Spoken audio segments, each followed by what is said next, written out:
SSP Pathankot दिलजिंदर Singh Dhillon द्वारा माननीय DGP Punjab द्वारा जारी निर्देशों के अनुपालन के बुरे तत्वों से कठोरता से निपटने के लिए विशेष अभियान शुरू किया हुआ है। आज पत्रकारों को जानकारी देते हुए उन्होंने बताया कि पठानकोट जिले के प्रमुख शिवसेना नेता को लगभग 1 साल से अज्ञात व्यक्ति द्वारा विभिन्न मोबाइल नंबरों से जान से मारने की धमकियां मिल रही हैं। इसके अलावा आरोपी फर्जी फेसबुक आईडी और मैसेंजर के जरिए शिकायतकर्ता के परिवार को धमकी दे रहा है। जांच के दौरान पता चला है कि आरोपी का नाम मनदीप सिंह धालीवाल पुत्र गुरमीत सिंह निवासी चक कलां जिला लुधियाना है।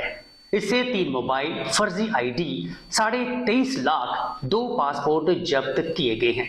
उन्होंने और जानकारी देते हुए बताया, आज हमने एक मनप्रीत सिंह धारीवाल नाम का शख्स है और ये चक कलां जगरांव डिस्ट्रिक्ट का रहने वाला है।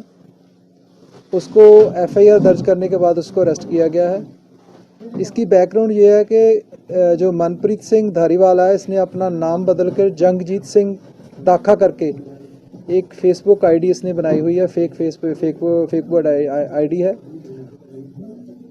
उसको चलाकर ये अलग अलग जो रिलीजियस ऑर्गेनाइजेशन है उनके लीडर्स को ये कॉल कर रहा था और ऐसी एक थ्रेटनिंग कॉल पठानकोट के रिलीजियस लीडर को आई और थ्रेटनिंग कॉल उसको एलिमिनेट करने के लिए इसने की थी।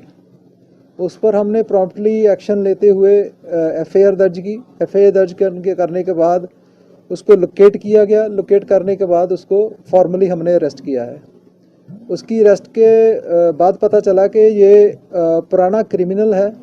इसके खिलाफ 2008 में 3 मुकदमे लुटखो के और उसके बाद 2016 में 3 मुकदमे अनलॉफुल एक्टिविटी के दर्ज हैं और देश विरोधी कार्रवाइयों के दर्ज हैं। और इसके बारे में ये भी पता चला है कि ये जो है मिस्टर निज्जर जो थे, हरदीप सिंह निज्जर कनाडा में, उनके साथ इसकी एसोसिएशन थी और 2016 में ये वापस आया है और 2016 से वापस आकर इसने जो यहाँ पर अपनी एंटी नेशनल एक्टिविटीज़ शुरू की थी और अभी जो 2023 में ये थ्रेटनिंग कॉल कर रहा था और उसकी थ्रेटनिंग कॉल को हमने ट्रेस करके इसको पकड़ा है।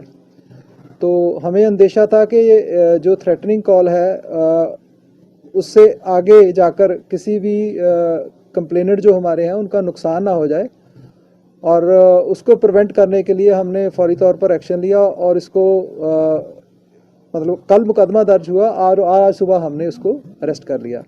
इसकी अरेस्ट के बाद इसके कब्ज़े में से 23,50,000 रुपये बरामद हुए हैं, जिसके बारे में ये कोई सबूत नहीं दे सका। उसको हम इन्वेस्टिगेट करेंगे कि इसके पास पैसे कहाँ से आए और किस मकसद से आए गए थे। और इसके बारे में ये भी पता चला है कि इसके फैमिली मेम्बर्स सभी कनाडा में पीआर हैं और अकेला यही जो है यहाँ पर रह रहा है। हम इन्वेस्टिगेशन कर रहे हैं और आगे जो भी इन्वेस्टिगेशन में सामने आएगा उसका खुलासा हम बाद में करेंगे। सर, थ्रेट कॉल जो थी, ये इन्वेस्टिगेशन में प्रिलिमिनरी क्या सामने आया है? क्यों कर रहा था? किसी नेक्सस की वजह से, किसी रैंसम की वजह से, या फिर ये सॉफ्ट टारगेट ढूंढ रहे थे अलग शहरों में? नहीं, देखिए, रैंसम की कोई बात नहीं। इसमें कुछ पैसे नहीं मांगे गए। इसमें डायरेक्ट थ्रेट है कि आपके और आपके परिवार को हम ख़त्म कर देंगे। जो हमारे यहाँ के रहने वाले हैं उनका नाम नहीं लूँगा, नाम हमारे पास हम सीक्रेट रखना चाहेंगे। वो ऑलरेडी प्रोटेक्टी हैं, उनके पास प्रोटेक्शन है, मगर फिर भी उसको कॉल करना और एलिमिनेट करने की धमकी देना, इससे डेयरिंग स्टेप, और उसको फिर बैक ट्रैक करके हमने इसको आइडेंटिफाई किया है। इस मॉड्यूल में और भी लोग हैं जिन्होंने अभी बाकी लोगों को कॉल किया हो इस तरह का? अभी इसको रिसेंटली मॉर्निंग में गिरफ्तार किया गया है और हम इसका रिमांड लेकर इन्वेस्टिगेट करेंगे इसके साथ कौन कौन एसोसिएटेड हैं, इसके बैक पर कौन है, क्या इसको लोकल यहाँ पर कोई लॉजिस्टिकल सपोर्ट तो नहीं दे रहा।